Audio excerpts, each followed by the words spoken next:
A Name to Know, highlighting celebrities, top CEOs, business owners, and nonprofit organizations. Because you are a name to know.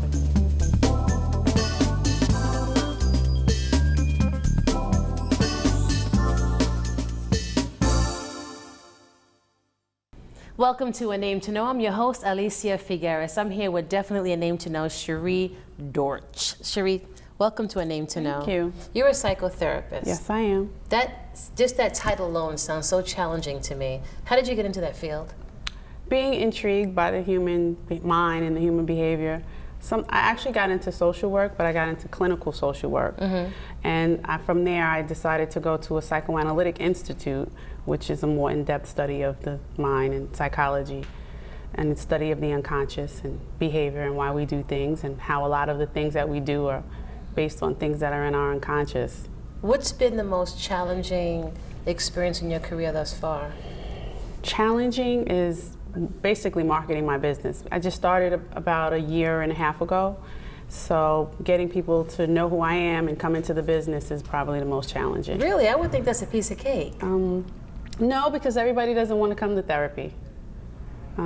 People don't feel like they have a problem or that they need help, so a lot of people don't want to come to therapy. Do you see a cultural dynamic with certain groups of people who don't care to have therapy? Absolutely. African Americans, they don't do therapy. Most of my clients, I probably have more white clients than black clients, definitely, and Hispanic clients. Definitely not a lot of black clients. Wow. And how do your clients respond to you being an African American woman? That's a good question. Actually, I am doing a presentation at the psychoanalytic school that I went to in Manhattan on April 12th about that same thing. It's called race and transference. It's how clients respond to me and how I respond to the client. Race doesn't always come up, but it has. So I think that's another topic, a big topic to touch on, because nobody really talks about race, but I think it's important, especially when it comes to getting help. Does it get in the way of you providing your service, or get in the way of them receiving what they need to receive from you? No, absolutely not. Not at all. People are people. Okay. Ultimately, everybody wants the same thing. Good. To be happy. That's right. And that's what our goal is, to have a fulfilled life. So it doesn't really matter what color you are. And how about young people? I know that you, in your daytime job, you work with a lot of young people. Right. During the day, I work in the elementary school, actually the elementary school that I attended. So my heart is really there. I absolutely love it. I love my kids. They're like my kids. So that's a passion of mine, to work with the children. Is it challenging? Because some kids can be really a handful. Very challenging. The community that I work in, it's lowest socioeconomic area. So it's very challenging. Working with a lot of mental illness that people don't get help for, or they just don't know. So that part of it is very challenging. Getting parents involved, very challenging. Do you work with adolescents? I have. I don't now. I only work with children.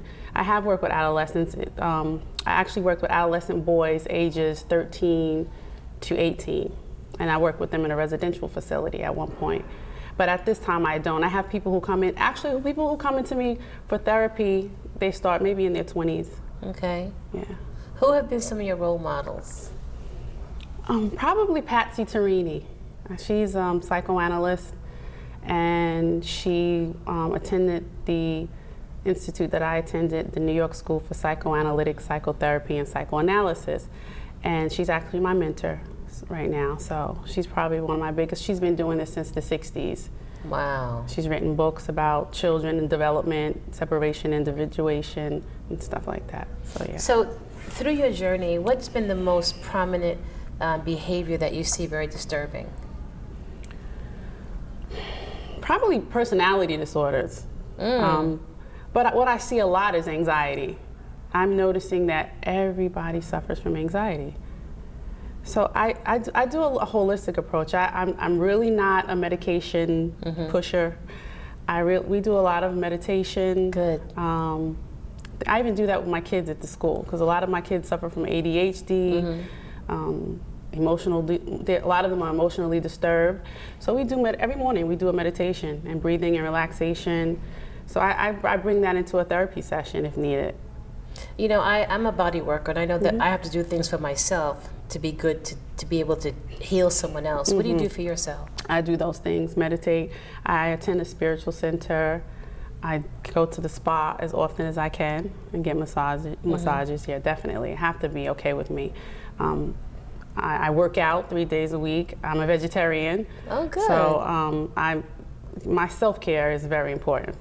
Very good. Well, you're beautiful. Thank you. I admire what you're doing because it's very different, especially from a woman of your color. And I want to do all that I can to help you promote. I think it's easy to network. You just have to put yourself out there. Oh, definitely. I'm working on that. I think when I first started my business, I wasn't, pushing it as much as I am now, but I'm definitely working on exposing myself more because I love what I do. It's my passion. What kind of message would you want to give women of our color?